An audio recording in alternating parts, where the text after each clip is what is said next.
Okay, are we ready for chapter 10 of Sam Wu is Not Afraid of Spiders by Katie and Kevin Tsang? Now chapter 10 is quite a long one and it's called Butterbutt the Burrito Cat.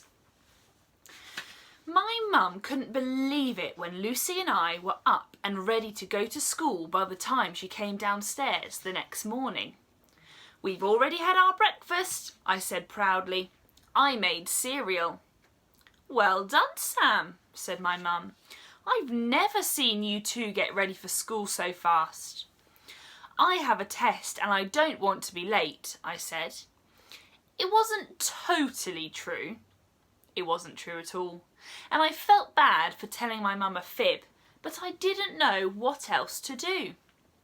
"And I want to see my friends before class," said Lucy. "I'm not complaining," said my mum. "I'm just glad I didn't have to drag you both out of bed like I usually do in the mornings." I thought we were in the clear till we got in the car. Butterbutt chose that moment to start meowing from inside Lucy's backpack. Meow. I was sitting in the front seat, so I turned on the radio super loud. "Sam," Mum said, wincing at the music, and turned it down. "That's way too loud." "I like it," shouted Lucy. "You don't even know this song," said my mum, laughing.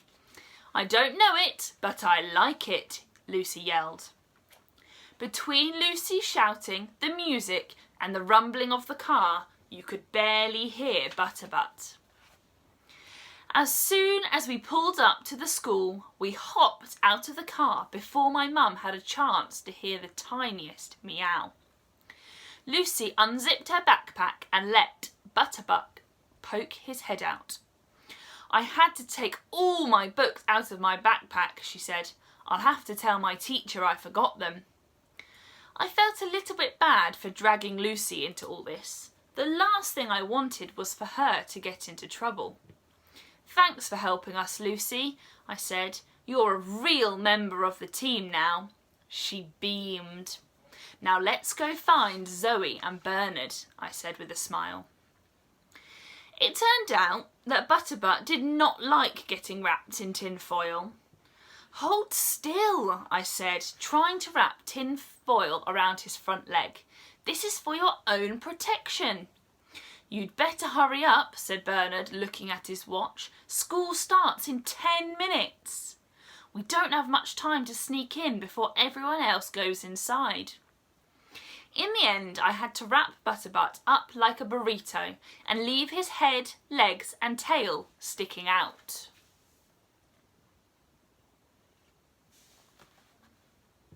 A small bell hung around his neck. He glared at me and whisked his tail back and forth to show exactly how much he did not like his protective suit. "I'm sorry, Butterbutt," I said. "It's for your own protection, and if you behave, I'll give you lots of treats after school today." Butterbutt swatted at me. Lucy grabbed Butterbutt up and looked directly in his eyes. "Okay, Butterbutt," she said. "It's very important for you to find the tarantula. Do you understand?" "Of course he doesn't understand," said Zoe. "He's a cat." "He understands," Lucy scowled. "I know he does." "Okay, crew," I said before a fight broke out over how smart Butterbutt actually was. "We don't have much time. Are we ready?" Everyone nodded. We crept to the door and slowly pulled it open. "The coast is clear," said Bernard, peeking in. Lucy put Butterbutt on the floor inside the school. Butterbutt didn't go anywhere, but meowed and turned round, headbutting Lucy's shin. "Meow!" "Go on, Butterbutt," I said. I didn't know what would happen if other kids started to come in. He just stared up at me. "I thought you said this was a foolproof plan," said Zoe. I was starting to sweat. "Come on, Butterbutt," I said, leaning down and nudging him forward. Then his ears perked up and he got his ninja cat expression. His whiskers twitched. "I think he senses Tulip," I said excitedly. and then Butterbutt shot off down the corridor just as the first bell rang and kids swarmed in. "After that cat!" I yelled, chasing him down the corridor. Zoe raced ahead of me. More and more kids were coming in from all directions. It was almost impossible to dodge them. Butterbutt ran between their legs. I could hear people exclaiming as a cat wrapped in tin foil ran by them. "Where's he going?" I huffed. Lucy and Bernard were right behind me, and Butterbutt was still in our line of sight. Just. The second bell rang. If the third bell rang and we weren't in class, we would all be in a lot of trouble, but we couldn't stop now. Just then, Butterbutt turned a corner and scrambled into an open door. There was a shout. We all ran after the sound and into the room. "That's my classroom," said Lucy. We ran in and the whole class stared up at us. Lucy's teacher was so surprised by our entrance, she just stared at us. "Well, just be a minute," I said, frantically looking around. "Sorry to interrupt class. Back to, whatever you were doing." "Lucy Woo, what's going on?" spluttered her teacher. "She's helping us with a very important mission, miss," I said. "Well, it's funny you asked that, miss," said Lucy, "because it's a really long story. And first of all..." While Lucy kept her teacher occupied with the longest explanation in the world about exactly what we were up to, none of which was true, I looked madly round the classroom for Butterbutt, without any luck. Where was he? But then there was a commotion in the corner. I swung round to see Butterbutt crouched right next to the class rabbit cage, swatting at the door. "Butterbutt can't open that, can he?" said Bernard nervously. I shook my head and dashed forward. We didn't have time for Butterbutt to be distracted by a bunny rabbit. But somehow, by the time I'd got to Butterbutt, he had managed to open the rabbit's cage. The bunny came bounding out, and Butterbutt started to chase it around the room and under tables and chairs. "Oh no," I moaned.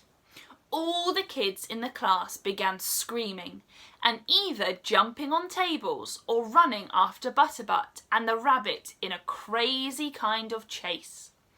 The teacher, who had just figured out what had happened, shouted, "Someone close the door!" But it was too late. Butterbutt had chased the bunny out into the corridor, just as the third bell rang. "I'll get them," cried Zoe as she leapt over two kids and into the corridor. We all ran after her, and I mean everyone. The entire class ran out into the corridor after Butterbutt and the bunny, Zoe leading the way. There was a trail of pieces of tin foil scattered all along the corridor floor, so I knew we were going in the right direction.